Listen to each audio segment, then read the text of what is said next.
Mi nombre es Jack y tengo 25 años. Soy hacker. No de los que ves en las películas escribiendo código a la velocidad de la luz mientras evaden lasers virtuales, sino del tipo que sabe cómo moverse entre las sombras digitales, donde las reglas de la realidad no aplican. Hoy quiero contarles algo que me ha atormentado desde que lo descubrí. Una historia que me sigue como un eco en la oscuridad. La historia de la Dark Web y mi encuentro con Anonymous. Todo comenzó una noche lluviosa, de esas que hacen que el mundo se sienta más aislado de lo habitual.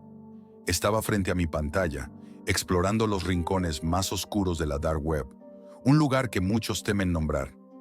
La mayoría de las personas solo conocen el Internet superficial, pero debajo de él se extiende un abismo profundo, lleno de secretos. Algunos inofensivos, otros monstruosos. La Dark Web es como un mercado negro sin fin. No hay leyes ni moral. Todo está en venta. Identidades, armas, drogas, incluso vidas humanas. Pero no estaba ahí por curiosidad morbosa. Buscaba respuestas. Durante meses había estado siguiendo rastros, fragmentos de datos dispersos, mensajes en clave. Todo llevaba a un solo nombre: Anonymous. Anonymous no es una persona, es una idea. Un espectro que se materializa en acciones coordinadas, ataques masivos y mensajes cifrados. Su rostro público es la máscara de Guy Fawkes, un símbolo de rebelión inmortalizado por la cultura popular. Pero lo que hay detrás es mucho más complejo. Una red descentralizada de individuos con habilidades tecnológicas asombrosas y un objetivo común. No tienen líderes visibles ni jerarquías claras. Operan como una colmena donde cada miembro puede iniciar una acción y los demás se unen si comparten el propósito. Lo que diferencia a Anonymous de otros grupos es su capacidad para unir a miles de personas en torno a causas específicas, como si fueran una fuerza de la naturaleza. No importa si son hackers experimentados, activistas sociales o simples ciudadanos cansados de la corrupción. Todos pueden ser Anonymous.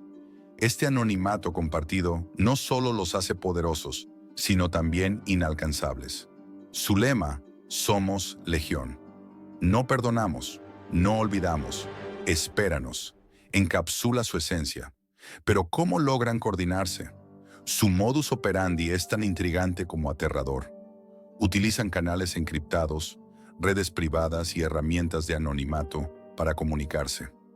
Sus operaciones no siempre son planeadas con meses de antelación. A veces, un solo evento puede desencadenar una respuesta global en cuestión de horas. Como cuando, en 2010, Wikileaks fue bloqueado por compañías como PayPal y Mastercard. En respuesta, Anonymous lanzó la Operación Payback, un ataque masivo que derribó los sitios web de esas corporaciones, demostrando que nadie estaba fuera de su alcance. Anonymous no solo actúa contra gobiernos o empresas, también han sido defensores de la libertad de expresión y la privacidad en Internet. En 2011, durante la Primavera Árabe, ayudaron a los activistas a eludir la censura gubernamental, proporcionando herramientas para comunicarse de manera segura.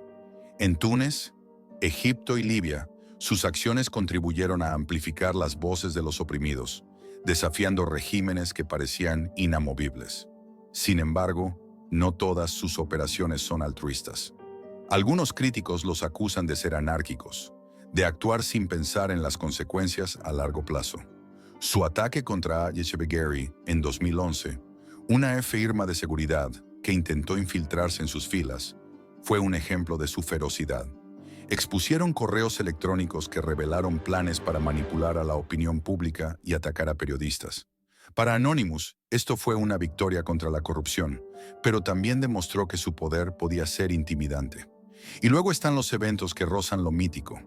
Se habla de Operación Darknet, donde desmantelaron una red de explotación infantil en la Dark Web, exponiendo a miles de usuarios. Este acto, aunque aclamado por muchos, también levantó preguntas sobre los límites de su autoridad. ¿Quién los vigila a ellos? ¿Dónde termina la justicia y comienza la venganza? Esa noche, mientras navegaba, encontré un foro oculto, un espacio que ni siquiera los usuarios habituales de la Dark Web mencionaban. Su nombre era Eris, y estaba protegido por un muro de cifrado tan complejo que sentí un escalofrío al intentar penetrarlo. Sabía que lo que había allí no estaba destinado a ser visto por ojos comunes. Finalmente accedí y lo que encontré fue una lista de mensajes encriptados. Algunos con firmas que parecían ser de múltiples miembros de Anonymous. Uno de ellos destacó: "La verdad no pertenece a nadie, pero el miedo, ese siempre encuentra dueño". Decidí seguir el rastro de esos mensajes. Cada paso me llevó más lejos de la seguridad, hasta que encontré algo que no debería haber visto. Era un video en directo, con la máscara de Guy Fawkes en primer plano. La voz distorsionada anunciaba un ataque inminente contra una corporación que todos conocemos. Pero lo que me dejó helado fue lo que dijeron después. "Sabemos que estás ahí, Jack. Has visto demasiado". Mi corazón se paralizó. ¿Cómo podían saber que yo estaba viéndolos? Había tomado todas las precauciones, todos los protocolos, pero era claro que estaba tratando con mentes que jugaban en una liga diferente.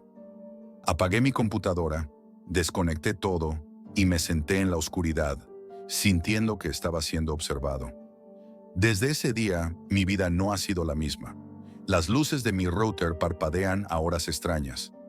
Encuentro mensajes en mi correo que desaparecen al instante. Y cada vez que cierro los ojos, veo esa máscara sonriente mirándome desde la penumbra. Anonymous no son héroes ni villanos. Son una fuerza imparable que se mueve entre las grietas del sistema. He visto lo que pueden hacer: hackeos masivos, filtraciones de secretos gubernamentales, exposiciones de injusticias. Una de sus operaciones más notorias fue el ataque contra una multinacional que explotaba a sus empleados. En cuestión de horas, la compañía quedó paralizada. Cuentas congeladas, correos expuestos, documentos confidenciales convertidos en públicos. Otra vez, después de un acto de brutalidad policial captado en cámaras, filtraron las identidades de los oficiales responsables, junto con pruebas de encubrimientos institucionales. Las redes estallaron en indignación, y la justicia, por una vez, se vio obligada a actuar. Pero también hay historias inquietantes, como el proyecto Eclipse. Se rumorea que fue un intento de Anonymous por infiltrarse en redes de inteligencia internacional, desactivando sistemas de seguridad en bases militares. Nunca fue confirmado, pero la caída simultánea de varias infraestructuras clave levantó demasiadas preguntas. Mientras procesaba estas historias, no podía evitar sentirme dividido. Por un lado, admiraba su capacidad para exponer la corrupción y hacer tambalear a quienes abusaban del poder. Por otro, el caos que dejaban tras de sí era impredecible y a menudo afectaba a inocentes. Una noche, mientras repasaba información sobre uno de sus ataques, encontré algo que me heló la sangre. Un archivo llamado Sombras de Jack. Era un registro de mis propias actividades, movimientos que pensaba estaban ocultos. Su mensaje era claro: me habían estado observando todo este tiempo. El archivo contenía capturas de pantalla de mis comunicaciones encriptadas, mapas de mis rutas habituales y hasta una lista de contactos con quienes había trabajado en el pasado. Pero lo peor era una nota final, escrita con la misma tipografía anónima que había visto en sus mensajes. No somos tus enemigos, pero tampoco tus aliados. Observa, aprende y recuerda. La oscuridad también te observa. Desde entonces, vivo en un estado de alerta constante. Cierro las cortinas antes de encender mi computadora. Uso sistemas de cifrado que ni siquiera algunos de mis colegas entienden, pero siempre tengo la sensación de que algo o alguien me observa desde el otro lado de la red. Anonymous me ha enseñado una verdad aterradora. La información es poder, pero también puede ser una maldición. Hace unas semanas, un nuevo mensaje apareció en mi pantalla. No fue un correo, ni una notificación de algún foro. Era un mensaje cifrado que sobrescribió mi escritorio. Próxima fase, Dédalo. Participa o retrocede. La elección es tuya. No tenía idea de qué significaba Dédalo, pero el mensaje venía acompañado de un archivo adjunto. En él había planos de sistemas de seguridad cibernética pertenecientes a gobiernos de primer mundo y a las más grandes corporaciones. Investigué días enteros sobre Dédalo. Descubrí que podría ser un proyecto colosal, la coordinación de una red global para desmantelar múltiples sistemas opresivos de control en una sola oleada. Pero la pregunta seguía latente. ¿El mundo está preparado para un caos como ese? ¿O Anonymous busca algo más? En los foros más oscuros ya se especulaba sobre las posibles consecuencias. Apagones en ciudades enteras, bancos quebrando al perder todos sus registros, sistemas de salud colapsando, pero también la posibilidad de exponer a quienes se esconden tras muros de poder impunes durante años. He aprendido a no subestimar a Anonymous. Desde el ataque contra Scientology, cuando expusieron las prácticas abusivas de esa organización, hasta la operación Payback, que tambaleó a la industria del copyright, su legado está marcado por actos de desafío puro. También recuerdo la filtración masiva de documentos de H. Bergeri, donde mostraron cómo empresas de seguridad intentaban manipular a la opinión pública. Cada acción parece parte de un tablero más grande, uno que apenas empiezo a comprender. Pero hay algo más. Recientes rumores hablan de el Leviatán, un plan más allá de Dédalo, una reestructuración total de la red mundial, eliminando los cimientos mismos de Internet para construir algo nuevo. Algo donde no haya anonimato para los opresores, pero donde la libertad y la igualdad sean la base. Leviatán no es solo un plan técnico, es un manifiesto. He encontrado fragmentos de discusiones que hablan de una nueva arquitectura digital que borraría para siempre la posibilidad de ocultar crímenes de lesa humanidad o corrupción detrás de sistemas encriptados. Se habla de algoritmos capaces de exponer patrones ocultos en transacciones financieras globales, de bases de datos inmortales que documentarían cada injusticia sin posibilidad de ser borradas. Pero también he leído sobre riesgos colosales. Leviatán no distingue entre verdugos y víctimas. Si llegara a ejecutarse, podría destruir cualquier noción de privacidad. Hay un mensaje recurrente entre los defensores del proyecto. La humanidad debe ser reconstruida desde las cenizas de sus mentiras. Es una frase que me atormenta. ¿Estamos hablando de una herramienta de justicia o de un arma apocalíptica? ¿Y quién tiene el derecho de decidir el futuro de la humanidad?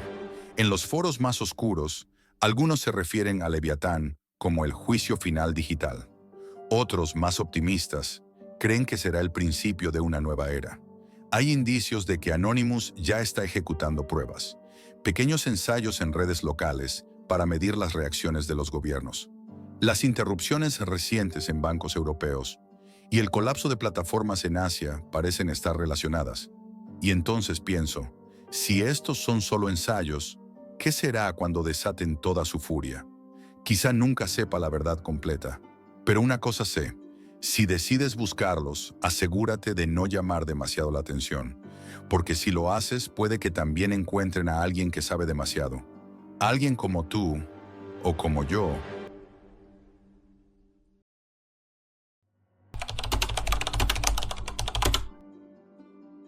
Quiero advertirte que lo que estás a punto de leer es profundamente perturbador y marcó mi vida de una forma que jamás podré superar del todo. No estoy buscando que me creas, pero puedo asegurarte que cada palabra es cierta. Esta es mi experiencia en la Dark Web. Todo comenzó hace unos 8 años, en una noche como cualquier otra. Era joven, curioso y, siendo honesto, un poco imprudente. Había escuchado historias sobre la Dark Web, ese lado oculto del Internet donde, supuestamente, ocurren las cosas más horribles e ilegales que uno pueda imaginar. Fue mi amigo John quien me sembró la idea. John solía contarme historias espeluznantes sobre lo que se podía encontrar allí, desde hackers que podían entrar en cualquier sistema, hasta sitios donde se ofrecían servicios indescriptibles. Es un mundo completamente diferente, decía con un brillo extraño en los ojos. Fue su insistencia lo que despertó mi curiosidad, y una noche decidí explorar por mí mismo. Preparé todo cuidadosamente. Descargué un navegador especializado, activé una VPN para proteger mi identidad y me adentré en la Dark Web. Al principio, lo que encontré fue intrigante, aunque no especialmente aterrador. Foros clandestinos, mercados ilegales, cosas que sabía que existían, pero que nunca había visto directamente. Entonces encontré un sitio que vendía armas y drogas. Era un mercado bien organizado, como un Amazon del submundo. Había armas de todo tipo, desde pistolas hasta lanzacohetes. No tenía intención de comprar nada, pero seguí explorando, fascinado por la audacia de todo aquello. De repente mi computadora se congeló. Pensé que era un problema técnico y reinicié el sistema. Cuando volví al sitio, apareció un mensaje emergente. No eres bienvenido aquí, sal ahora. Lo ignoré, asumiendo que era algún tipo de broma o intento de intimidación. Pero apenas unos segundos después apareció otro mensaje. Este decía, sabemos quién eres, sabemos dónde estás. Y luego, para mi horror, mi dirección exacta apareció en la pantalla. Sentí un escalofrío recorrer mi cuerpo. Apagué la computadora de inmediato y me senté en la oscuridad de mi sala, tratando de calmar mi respiración. Mi curiosidad había desaparecido, reemplazada por un miedo abrumador. Los días siguientes fueron extraños. Traté de convencerme de que todo había sido una coincidencia, un susto bien planeado por alguien que quería asustar a novatos como yo. Pero el miedo persistía. Cada vez que salía de la casa, sentía como si alguien me estuviera observando. Una semana después, mientras revisaba el correo en el buzón al final de mi camino de entrada, noté a alguien parado a la distancia. Era un hombre alto, vestido con ropa oscura. No podía ver su rostro claramente, pero su presencia me puso los pelos de punta. Traté de actuar con naturalidad.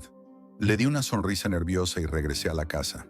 Sin embargo, cuando miré por la ventana unos minutos después, lo vi parado al final de mi entrada, observándome fijamente. Permaneció inmóvil durante lo que parecieron minutos eternos, y luego levantó una mano y me saludó antes de alejarse tranquilamente por el camino. Esa tarde, revisé el correo y encontré un sobre sin remitente. Dentro había docenas de fotos mías, fotos tomadas desde el exterior de mi casa, algunas de noche, mientras cocinaba o veía televisión. Incluso había fotos desde fuera de mi baño, y algunas habían sido ampliadas de forma que resultaban grotescas. Fue entonces cuando comencé a entrar en pánico. ¿Quién me estaba vigilando? ¿Por qué? Decidí hablar con mi amigo Matthew, quien vino a quedarse conmigo esa misma noche. Le conté todo, y juntos instalamos cámaras de seguridad alrededor de la casa. Pensé que eso me daría tranquilidad, pero no fue así. Esa misma noche, pasadas las 2 de la madrugada, escuché un ruido extraño. Era un golpeteo suave, como si alguien estuviera tocando las ventanas de la cocina. Desperté a Matthew y juntos fuimos a revisar. No había nadie. Sin embargo, al revisar las cámaras al día siguiente, vimos algo perturbador. Una figura oscura parada frente a la ventana, mirando hacia adentro. Estuvo allí por varios minutos antes de desaparecer. Decidimos llamar a la policía, pero cuando llegaron no pudieron encontrar nada ni ofrecerme mucha ayuda. Según ellos, podía haber sido un vecino curioso o un bromista. Sin embargo, yo sabía que no era así. Durante las semanas siguientes, las cosas empeoraron.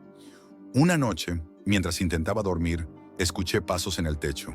Llamé a Matthew, pero cuando salimos a revisar, no encontramos a nadie. En otra ocasión, encontré marcas en la puerta trasera, como si alguien hubiera intentado entrar a la casa. Cuando Matthew me dijo que no podía quedarse esa noche, una sensación de vacío se apoderó de mí. Había intentado ser valiente durante días, pero ahora, con la casa sumida en un silencio abrumador y la oscuridad envolviendo el bosque que la rodeaba, sentí que algo estaba inevitablemente mal. Decidí no dormir esa noche. Mi plan era vigilar las cámaras y estar alerta por si algo extraño ocurría. A las 10 en punto revisé una vez más las cerraduras y las ventanas, asegurándome de que todo estuviera en su lugar. Pero incluso mientras hacía esto, una sensación persistente de ser observado me seguía como una sombra. Poco después de la medianoche, un ruido seco rompió la tranquilidad. Venía del techo, como si algo pesado hubiera caído allí. Agarré el bate de béisbol que tenía junto a la cama y encendí las luces exteriores. En las cámaras no se veía nada, pero los ruidos continuaron, moviéndose de un lado del techo al otro. Finalmente, decidí subir al ático para investigar. La escalera rechinó mientras la desplegaba, y un aire pesado me golpeó al abrir la trampilla. Alumbré con una linterna, pero no vi nada fuera de lo común, solo cajas y telarañas. Sin embargo, cuando me giré para bajar, noté algo extraño. Las cajas estaban apiladas de manera diferente a como las recordaba. Era como si alguien hubiera estado allí organizándolas. Regresé al primer piso, tratando de mantener la calma, pero mis manos temblaban. Apenas estaba procesando esto cuando escuché un ruido nuevo. Un goteo constante proveniente de la cocina. Caminé hasta allí, sintiendo cómo cada paso hacía eco en la casa vacía. Al llegar, vi que el grifo estaba completamente abierto. Lo cerré rápidamente, pero entonces me di cuenta de algo mucho más perturbador. Un mensaje escrito en la ventana con lo que parecía ser condensación o agua sucia. Decía, "No estás solo". El pánico comenzó a apoderarse de mí, pero todavía no estaba listo para abandonar la casa. Regresé al sofá, encendí las cámaras y me forcé a mantener la calma. Todo parecía en orden hasta alrededor de las 3 de la madrugada, cuando una de las cámaras exteriores captó un movimiento. Era una figura humana, caminando lentamente hacia la parte trasera de la casa. La figura se detuvo frente a una de las ventanas y, sin previo aviso, golpeó el cristal con fuerza. Salté del sofá y corrí hacia la ventana, bate en mano, pero cuando llegué no había nadie allí. Solo un rastro de huellas embarradas que desaparecían en la oscuridad del bosque. Regresé al monitor y retrocedí la grabación para ver más detalles. Lo que vi me dejó helado. La figura no solo había estado rondando la casa. En un momento se detuvo y miró directamente a la cámara, levantando algo que parecía ser una foto. Al acercar la imagen, me di cuenta de que era una foto mía, tomada desde afuera en algún momento de los últimos días. Decidí llamar a la policía de inmediato, pero el teléfono fijo no tenía tono. Mi celular tampoco tenía señal. Era como si alguien estuviera bloqueando todas las comunicaciones. Mientras trataba de encontrar una solución, las luces comenzaron a parpadear violentamente. Un golpe ensordecedor resonó en la puerta trasera. Corrí hacia allí, pero no abrí. Solo escuché el sonido de algo rascando la madera, lento y metódico, como si alguien estuviera jugando con mis nervios. La rascadura continuó durante lo que parecieron minutos interminables, hasta que finalmente se detuvo. De repente, un grito desgarrador rompió el silencio, proveniente del exterior. No era humano, era agudo, inhumano, como el chillido de un animal herido mezclado con un lamento. Las cámaras captaron algo, pero era borroso, una figura que se movía demasiado rápido como para distinguirla. Me armé de valor y revisé la casa una vez más. Al pasar por el baño, algo llamó mi atención. El espejo estaba cubierto de marcas, como si manos mojadas lo hubieran tocado frenéticamente. Pero yo no había estado en el baño en horas, y nadie más estaba conmigo. El clímax llegó cuando escuché un ruido que provenía directamente del sótano. No recordaba haber dejado la puerta abierta, pero ahí estaba, entreabierta, con la oscuridad total acechando detrás de ella. Bajé lentamente las escaleras, cada paso resonando como un martillazo. Al llegar abajo, sentí un cambio en el aire, como si estuviera más pesado. Vi algo que no debería haber estado allí. Una figura encorvada, con una capucha negra, parada frente a una de las paredes. Estaba inmóvil, de espaldas a mí. Antes de que pudiera reaccionar, la figura se giró lentamente. No tenía rostro, solo una superficie oscura y lisa que reflejaba la poca luz que había. Corrí hacia arriba, cerré la puerta del sótano y bloqueé el acceso. Mi corazón latía tan rápido que pensé que explotaría. Entonces escuché 3 golpes suaves provenientes del otro lado de la puerta, seguidos de un susurro casi inaudible. "No puedes escapar". Fue entonces cuando entendí que ya no estaba seguro en esa casa. Tomé lo esencial, salí corriendo y pasé el resto de la noche en mi auto, estacionado lejos de allí. Al día siguiente, contacté con una empresa de mudanzas y dejé todo atrás. No sé qué era esa cosa o qué quería de mí, pero sé que si me hubiera quedado un minuto más, probablemente no estaría contando esta historia.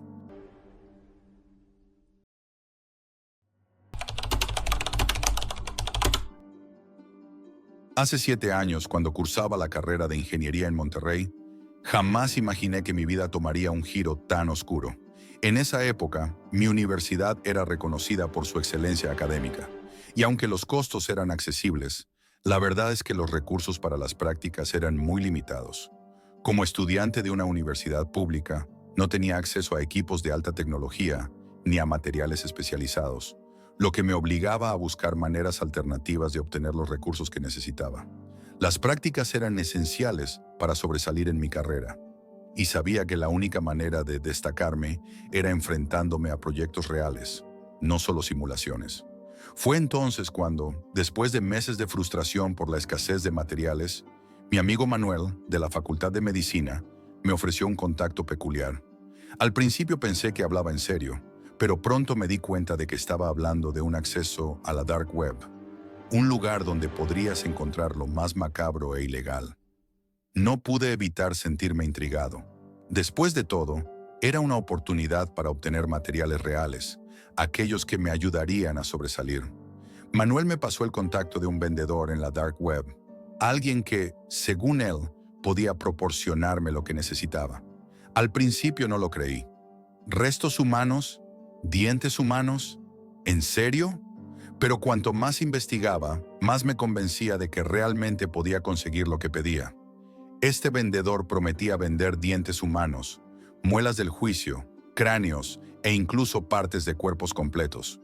Al principio no entendía lo que eso significaba, pero algo dentro de mí me decía que, de alguna manera, era la única oportunidad para conseguir el material que tanto necesitaba. Cuando me contacté con él, lo primero que me sorprendió fue la frialdad con la que respondió. ¿Qué quieres? Swingue fue todo lo que escribió. Mi corazón latió fuerte cuando le expliqué que necesitaba dientes humanos. No solo uno, sino varios tipos. Dientes sanos, dientes con caries, muelas del juicio, dientes amarillos e incluso dientes de leche. Me sorprendió la respuesta del vendedor. Te lo consigo todo, pero a un precio. Si quieres algo más fresco, como de una morgue, me dices.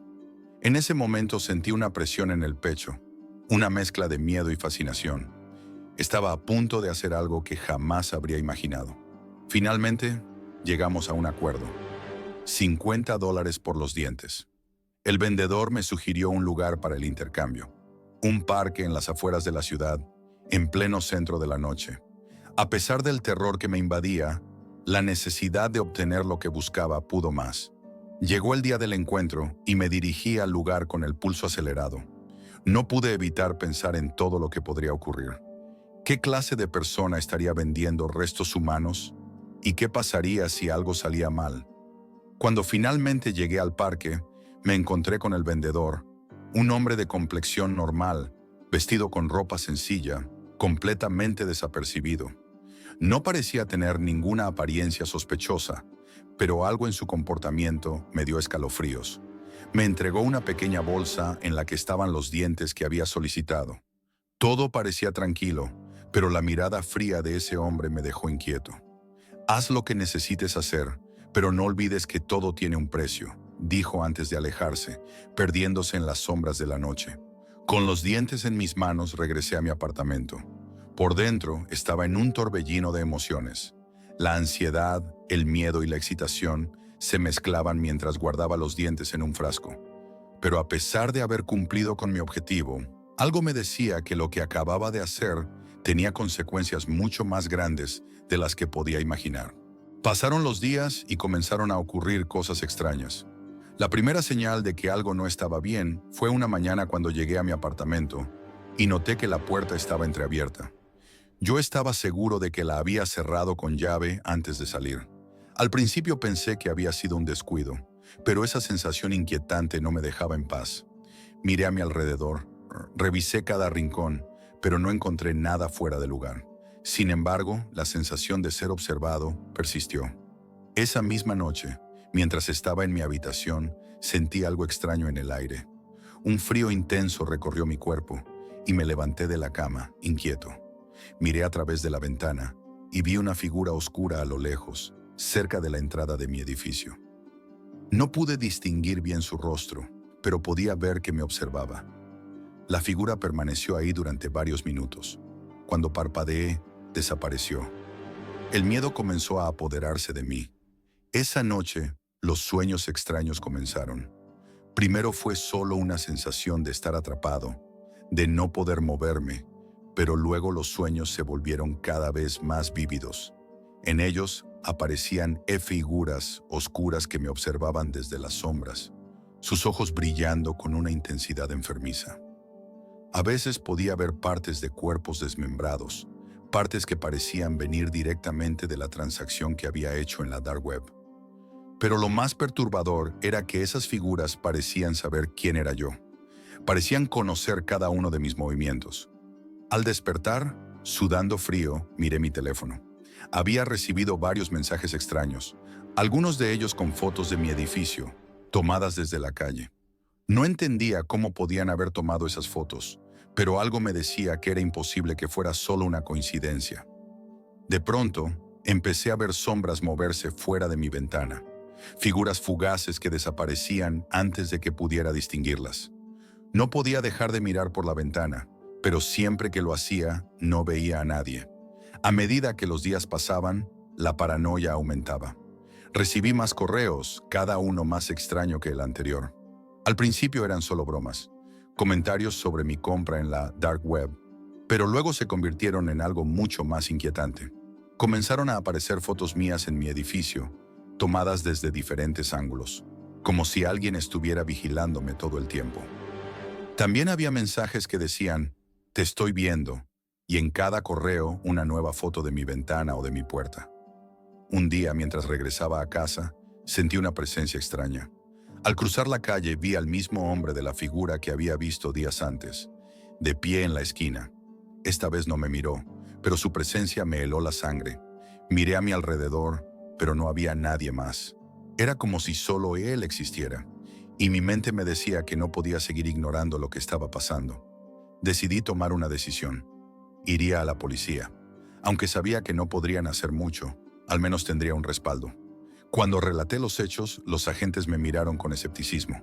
No podían hacer nada por mí, ya que no había pruebas claras de que alguien me estuviera siguiendo. Sentí como si mi vida estuviera escapando de mis manos, como si algo más grande que yo estuviera moviendo los hilos. Esa noche, la tensión fue insoportable. No podía dejar de mirar por la ventana, sabiendo que alguien, en alguna parte, me observaba. La sensación de ser perseguido no me dejaba dormir. Cada ruido en la calle, cada sombra que cruzaba mi campo de visión, me hacía pensar que estaba siendo acechado por algo mucho más oscuro. La dark web ya no era solo un lugar en la internet. Se había convertido en una realidad tangible, un monstruo invisible que me perseguía. Esa noche algo cambió en mí. No solo había visto al hombre, sino que había sentido su presencia, algo que no podría describir como miedo, sino como una extraña certeza de que estaba siendo observado. Pasaron unos días antes de que lo volviera a ver. Fue una tarde gris, sin mucho viento, cuando lo vi a lo lejos, parado al final de la calle, como si estuviera esperándome. Esta vez no estaba solo. Había una figura a su lado que no pude distinguir con claridad, pero que me dio una sensación aún más aterradora. Mi respiración se aceleró y un sudor frío recorrió mi espalda. Sentí una presión en el pecho, como si no pudiera escapar de la realidad que había estado evitando. El hombre, al verme, hizo un gesto que no pude interpretar. No era una señal de amenaza, pero sí de conocimiento, como si supiera que lo había visto y que no podría ignorarlo. En un parpadeo desapareció en la sombra, como si fuera un espejismo. Pero el miedo quedó. No era una paranoia, no lo era esta vez. Sabía que me observaba, no solo por las señales de su presencia, sino por la sensación que nunca se iba. Decidí cambiar de ruta al día siguiente, tomar un camino diferente para evitar el enfrentamiento. Pero me di cuenta de que no importaba lo que hiciera. El miedo a ser seguido, a ser acechado, ya era parte de mí. La sensación de que alguien me observaba, aunque no lo viera, comenzó a consumir mi mente. No importaba si salía a la tienda o si estaba en casa. Lo sentía. Y aunque nunca lo vi de nuevo, la sensación de que esa sombra seguía ahí, acechándome, me acompañó por mucho tiempo.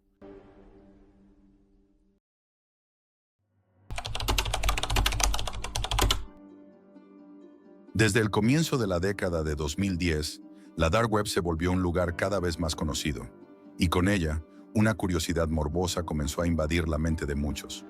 Yo no fui la excepción. Aquello de lo que hablaban en foros, aquel rincón oscuro de Internet, Parecía inalcanzable y extraño, pero las historias sobre los horrores que albergaba me obsesionaron. Algunos decían que la gente pagaba grandes sumas de dinero para ver actos macabros. Otros hablaban de ritos y sacrificios. Pero lo que más me atrapó fue el tema de la carne humana. Nunca pensé que terminaría siendo parte de algo tan espantoso. Como dije, mi vida no era nada fuera de lo común. Vivía en un barrio humilde, donde las caras eran conocidas. Pero las historias de aquellos que desaparecían rara vez trascendían más allá del murmullo del vecindario.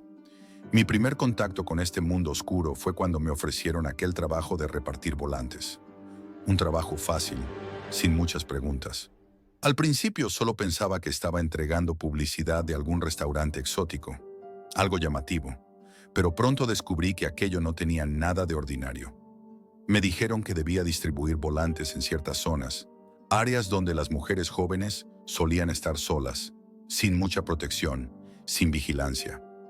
Mientras recorría las calles, notaba cómo algunos de los rostros que veía parecían desinteresados, ajenos a lo que estaba realmente ocurriendo. ¿Pero qué pensaban al ver esos volantes? ¿Tienes fantasías caníbales? ¿Deseas desaparecer? Nadie parecía alarmarse. Todo seguía su curso, como si ese tipo de ofertas fueran parte de la normalidad. Pero no era normal. Yo lo sabía. No tardé en darme cuenta de que esto no era solo una oferta al azar. Al principio pensé que todo era una broma macabra, una especie de juego oscuro, pero entonces las desapariciones comenzaron a ser una constante. Al principio fue solo una chica, luego otra. Se filtraban rumores, mujeres jóvenes que iban desapareciendo sin dejar rastro. ¿De verdad se habían ido por voluntad propia? ¿O había algo más siniestro detrás de todo esto? Cuando me encontré cara a cara con el hombre que me había dado el trabajo, la conversación cambió. Ya no era sobre repartir volantes, ya no era sobre hacer mi parte en este extraño encargo. Me miró fijamente, como si evaluara cada palabra que salía de mi boca. ¿Te has preguntado qué pasa cuando alguien desaparece, Jack? Me preguntó, su tono grave y frío. ¿Te has preguntado qué hacen con ellas? No supe qué responder. Miré hacia abajo evitando su mirada. Fue entonces cuando él me reveló lo peor. Lo que estaba sucediendo no era solo un negocio marginal. La carne humana, la carne que buscaban, era parte de un mercado mucho más grande. Un mercado en el que las mujeres que desaparecían no eran solo víctimas de una desaparición común, sino que sus cuerpos eran enviados a otro lado de la frontera.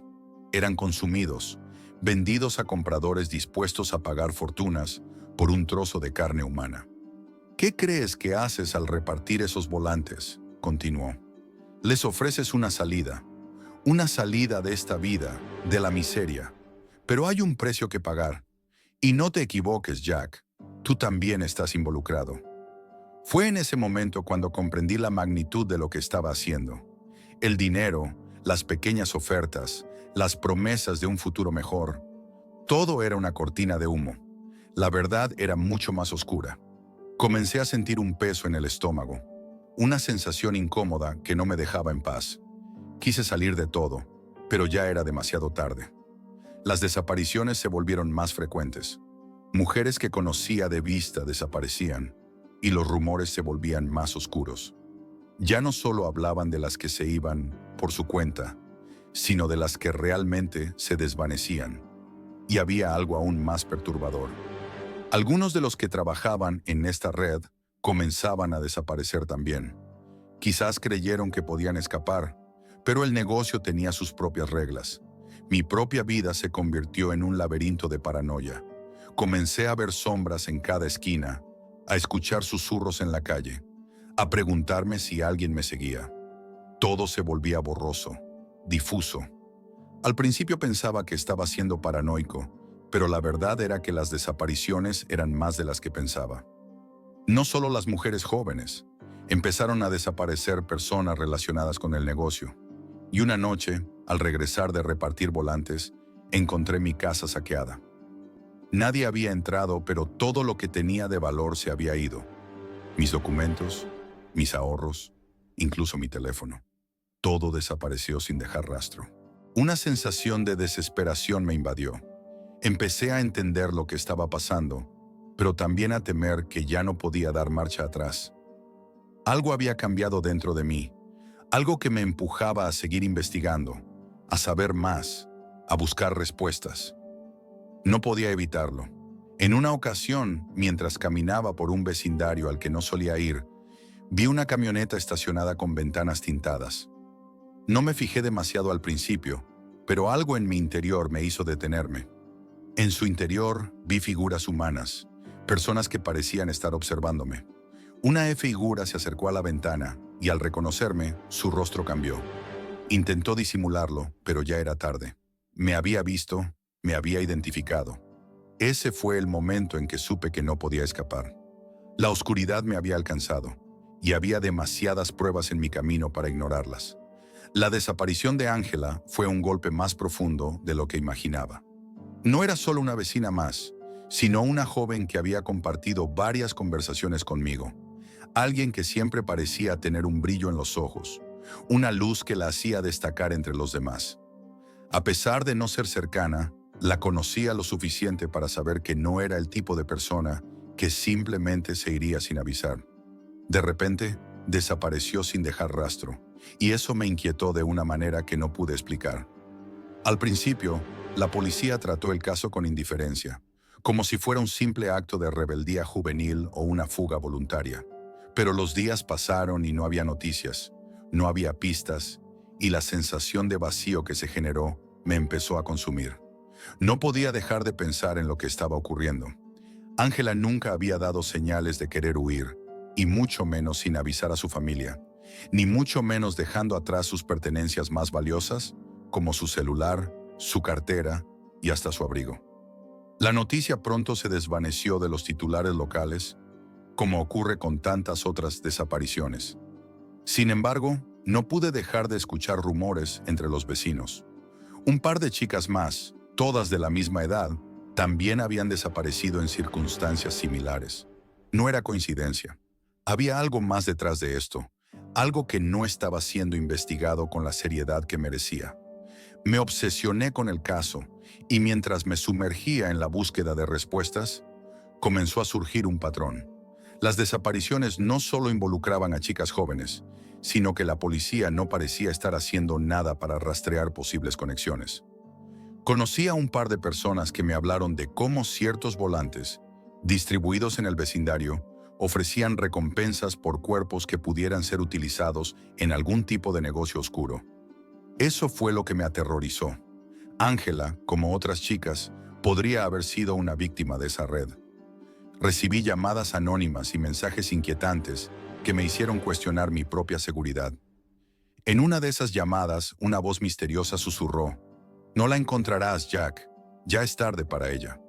El miedo se apoderó de mí, pero la idea de que podría haber una conexión entre las desapariciones y lo que estaba ocurriendo en las sombras no me dejaba descansar. Cuando las desapariciones comenzaron a acumularse y los rumores apuntaban hacia una red mucho más siniestra, supe que no podía seguir ignorando lo que sabía. A medida que más personas desaparecían, los recuerdos de Ángela se desvanecían, pero la inquietud persistía.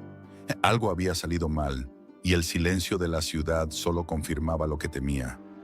Nadie quería hablar de lo que estaba sucediendo, y en ese vacío, mi miedo creció.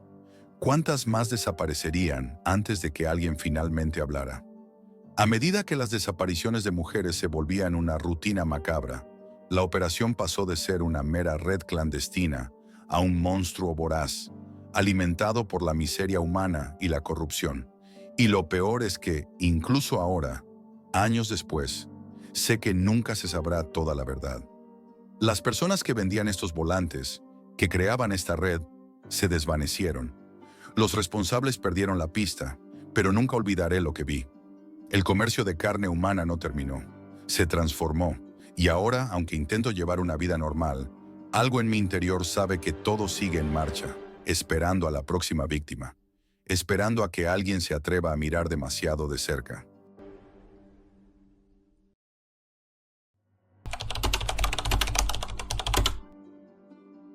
Todo comenzó cuando era joven, mucho antes de que el Internet se convirtiera en lo que es ahora.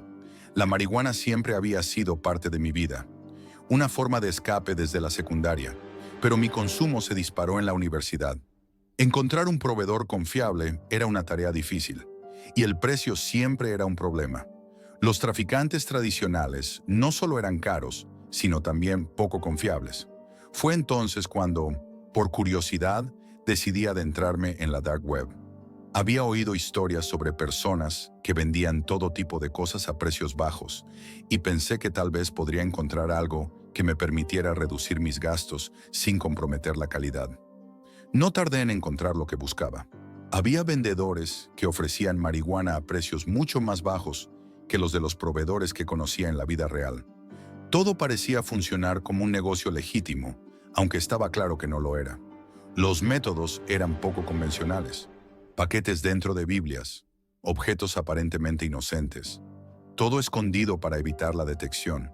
Y a pesar de la ilegalidad, todo parecía tan intrigante que me dejé llevar. Un día, uno de los proveedores con los que había estado en contacto durante meses me envió un mensaje interesante. Me informó que estaría en la ciudad y si estaba dispuesto a pagar una suma considerable, podía ofrecerme una gran entrega de marihuana por un precio que parecía una ganga. Lo que normalmente costaba alrededor de 11,000, lo podría conseguir por tan solo 500. Lo primero que pensé fue que tenía que aprovecharlo. Mi consumo había aumentado mucho en los últimos meses, y esa oferta era irresistible. Al principio, me sentí emocionado, pero conforme se acercaba el encuentro, comencé a dudar. Nunca había conocido a este tipo en persona. Solo habíamos intercambiado mensajes, y apenas sabía algo sobre él. Pensé que tal vez estaba siendo paranoico, pero sentí una incomodidad creciente. No conocía nada de él. ¿Quién era realmente? ¿Un hombre? ¿Una mujer? ¿Qué pensaría él al saber tantas cosas sobre mí y yo nada sobre él? Eso me inquietaba, pero traté de convencerme de que todo saldría bien. Al fin y al cabo, nos encontraríamos en un lugar público, en un parque. La transacción sería rápida y discreta. El día del encuentro me acerqué al cajero, retiré el dinero y lo guardé en mi billetera. Mi ansiedad crecía a medida que me acercaba al lugar.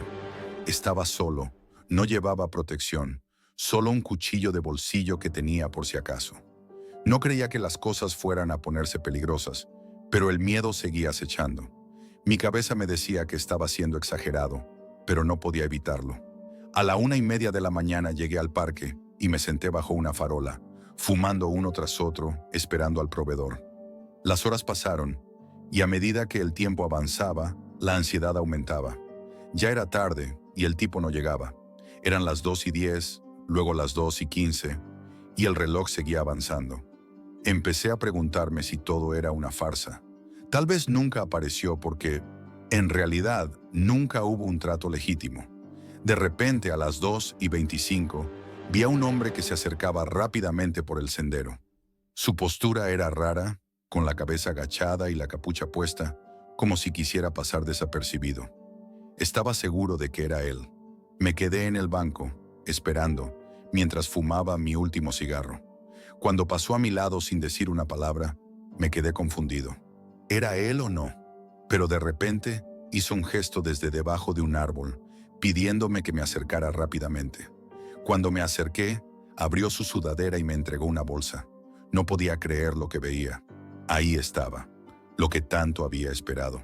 Mi corazón latía con fuerza mientras sacaba mi billetera y le entregaba el dinero, sin dudarlo. Pero al instante, el tipo comenzó a contar el dinero de forma rápida, mirando cada billete una y otra vez.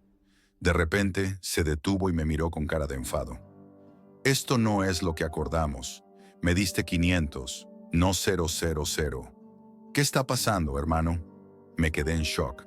Intenté explicarle. Le dije que solo podía dar la mitad del dinero por ahora. Mi voz temblaba, pero no esperaba lo que vino después. De repente escuché un clic detrás de mí. No era él, era alguien más. Me giré y sentí el cañón de una pistola presionando contra mi espalda. «¿Por qué no trajiste todo el dinero, hermano?», dijo una voz profunda. Mi cuerpo se paralizó. No sabía qué hacer ni cómo reaccionar. Otra figura apareció en el parque, acercándose desde otro ángulo. El tipo con la pistola repitió: «Deberías haber traído todo el dinero, amigo». Fue lo último que escuché antes de que el golpe me tumbara al suelo y todo se desvaneciera. Desperté horas después con un dolor punzante en la cabeza. Me levanté lentamente, confundido y mareado. Mi cuerpo estaba adolorido, y cuando miré a mi alrededor, vi que la bolsa que me había entregado estaba vacía. Lo único que quedaba era paracetamol. Fue entonces cuando la verdad me golpeó. Todo había sido una estafa. El tipo me había robado. Mi dinero, mi tiempo, todo. Me sentí completamente idiota. Regresé a casa con la cabeza llena de pensamientos y arrepentimientos. Mi cuerpo aún sentía los efectos del golpe en la cabeza, y el cansancio me hizo desplomarme en el sofá. La sensación de fracaso me envolvía como una manta pesada. Había sido un idiota, no podía dejar de repetírmelo. No solo me habían robado, me habían hecho una lección cruel. Una advertencia sobre lo que ocurre cuando uno decide adentrarse en un mundo que no comprende completamente. Sabía que debería haberlo pensado más detenidamente antes de aceptar la oferta, pero estaba cegado por la oportunidad, por la idea de conseguir una gran cantidad de marihuana por tan poco dinero. A veces la codicia nubla el juicio, y esta vez me había costado caro. Mi mente daba vueltas a lo sucedido, buscando alguna señal que hubiera pasado desapercibida, algo que podría haber hecho diferente, alguna forma de haber salido de esa situación antes de que todo se desmoronara. Pero no había nada. La culpa era mía y lo sabía. Me sentía atrapado en mi propio error, sin una salida, sin una forma de recuperar lo perdido. Pensé en ir a la policía, pero entonces recordé que mi actividad no era legal. No podía ni siquiera imaginarme enfrentando las consecuencias de esa decisión.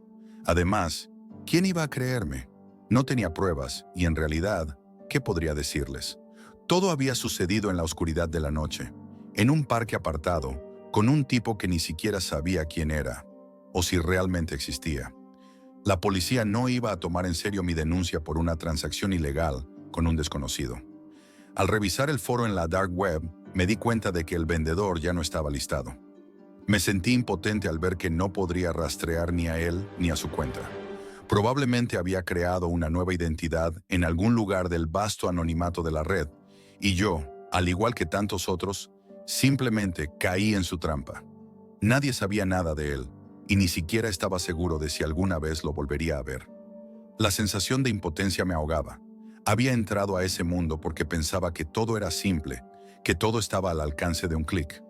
Pero ahora veía las cosas con más claridad. La dark web no era un lugar de oportunidades ocultas ni de transacciones secretas. Era un campo minado de personas que operaban con intenciones oscuras, dispuestas a aprovecharse de cualquier vulnerabilidad. Y yo, por alguna razón, había sido el blanco más fácil. Pasaron días, y la sensación de estar perdido en una espiral de malas decisiones no desaparecía. Había logrado evadir mis propios instintos durante tanto tiempo, pero ahora mirando hacia atrás, era obvio que siempre había estado al borde del abismo. Lo peor era que no era solo dinero lo que había perdido, sino algo mucho más valioso. Mi sentido de seguridad, la tranquilidad que tenía antes de sumergirme en ese mundo oscuro. Cada vez que pensaba en la reunión, me surgía una sensación de pánico. La situación podía haber terminado mucho peor. Podía haberme encontrado con algo aún más macabro que el robo. Podía haber sido una emboscada, no solo por dinero, sino por algo mucho más siniestro. ¿Quién sabe qué tipo de personas se ocultan detrás de esas pantallas? ¿Cuántos otros habían caído como yo en esa misma trampa? Quizás en situaciones más extremas. Finalmente, me di cuenta de algo más. La dark web no solo estaba llena de personas buscando hacer negocios ilegales, sino de seres humanos buscando explotar las debilidades de otros.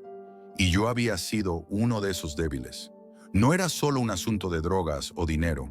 Era una advertencia sobre los peligros de tratar con lo desconocido, de dejarse arrastrar por la promesa de un beneficio rápido, sin medir las consecuencias. Lo que sucedió esa noche me cambió. Aunque al principio traté de minimizar el impacto, poco a poco comprendí que había estado jugando con fuego. Y lo que pasó, aunque en ese momento parecía solo una estafa, fue una lección amarga sobre el riesgo que implica confiar en personas sin rostro, sin nombre y sin escrúpulos. Nunca debes confiar en alguien que solo conoces en línea. En la dark web, Las cosas no son lo que parecen, y las personas tienen intenciones mucho más oscuras de las que podrías imaginar. Si puedo darte un consejo, es este. Nunca te encuentres con desconocidos en lugares oscuros y no confíes en nadie que no puedas ver, ni mucho menos con un arma en la mano.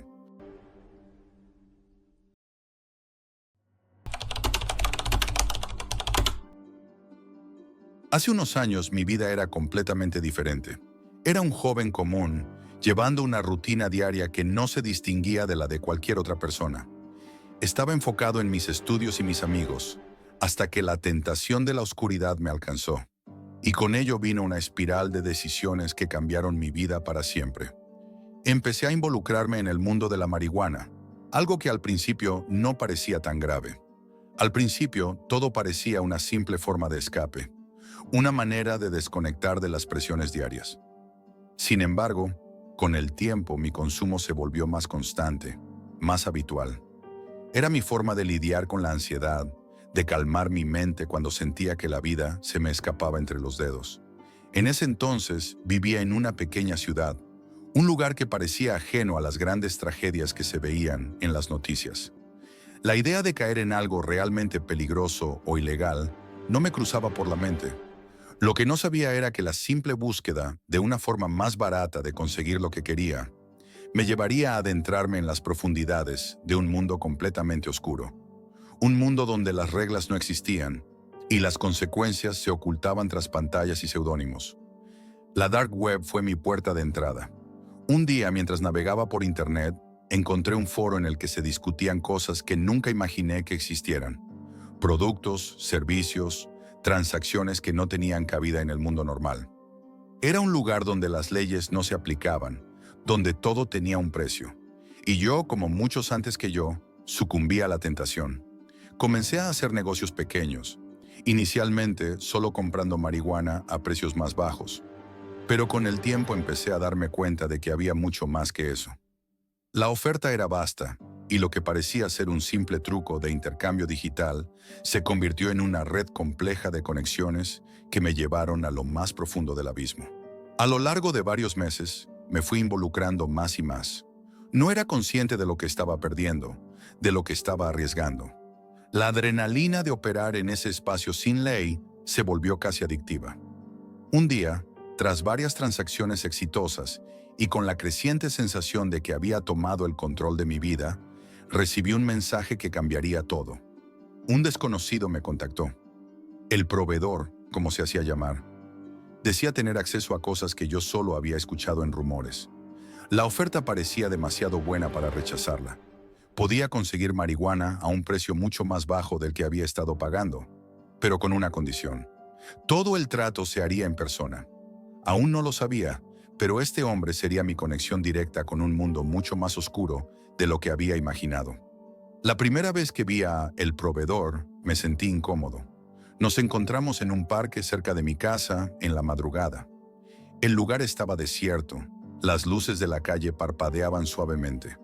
El aire frío de la noche parecía penetrar en mis huesos. Me sentía nervioso, pero el dinero que iba a ganar me daba la fuerza suficiente para seguir adelante.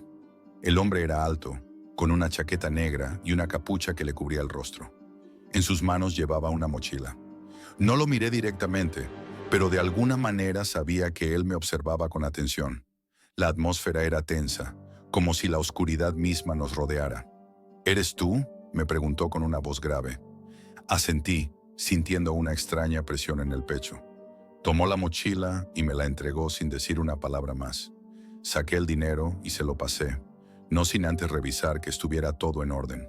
Todo perfecto, dije, mientras intentaba mantener la calma. Sin embargo, algo dentro de mí me decía que todo estaba demasiado fácil.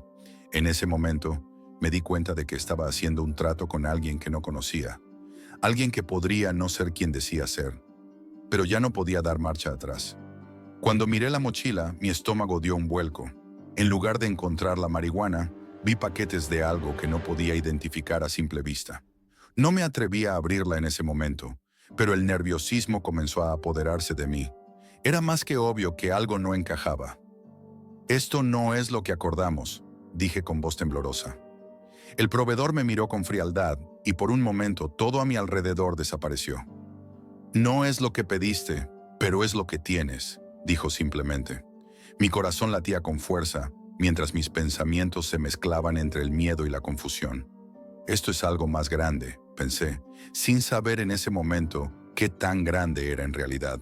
De alguna manera, me encontré atrapado en algo que nunca quise, pero que ya estaba dentro de mí. Las transacciones ilegales se fueron haciendo más complejas. El dinero, el poder y la sensación de control me mantenían en una carrera en la que no podía detenerme. El proveedor, siempre manteniendo su anonimato, me hizo una propuesta. Si estaba dispuesto a seguir adelante, podía hacerme ganar mucho dinero.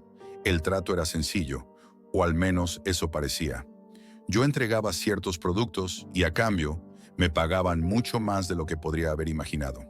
Pronto empecé a darme cuenta de que la situación era mucho más peligrosa de lo que había anticipado. Ya no se trataba solo de marihuana. Ahora el proveedor me ofrecía algo más.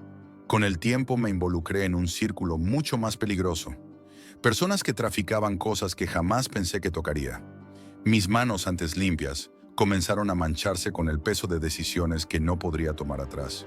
Lo peor de todo era que, cada vez que pensaba en dar un paso atrás, el dinero y la promesa de más me empujaban hacia adelante.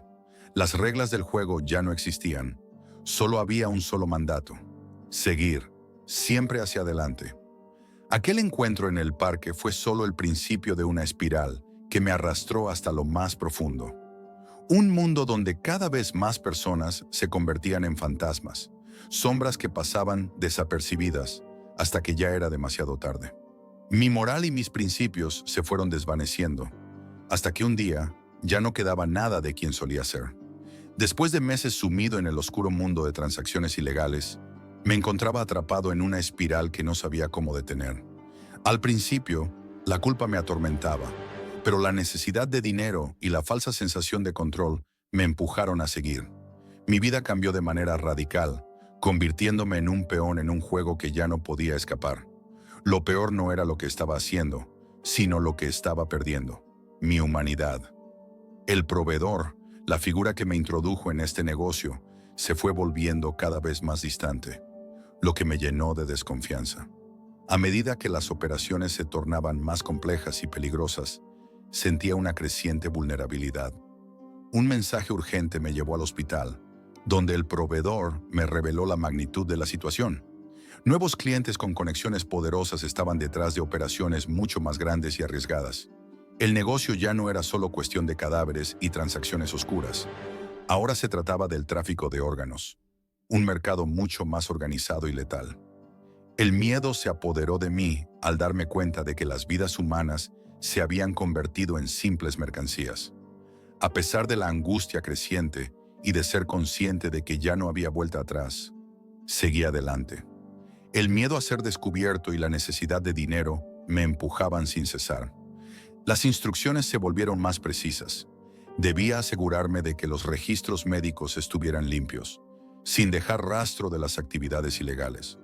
Cada cadáver debía ser manipulado para ocultar la verdad, mientras me hundía aún más en la red de mentiras. La situación empeoró cuando el proveedor me dio la orden de huir del país. La policía estaba cerca y el cliente estaba presionando. Pero antes de que pudiera escapar, fui arrestado, no por los crímenes evidentes, sino por el rastro digital que dejé. La policía cibernética me interceptó y me llevó a un lugar desconocido. Allí me interrogaron y me dieron dos opciones: colaborar o desaparecer. Finalmente me vi obligado a cooperar con la policía para evitar un destino aún peor. Sabía que mi vida ya no tenía regreso y que el precio de mis decisiones era mi propia humanidad. Ahora mi único objetivo era sobrevivir, aunque entendía que nunca podría escapar de las consecuencias de mis actos ni de la red de manipulación que me atrapó. Mi vida, tal como la conocía, había llegado a su fin.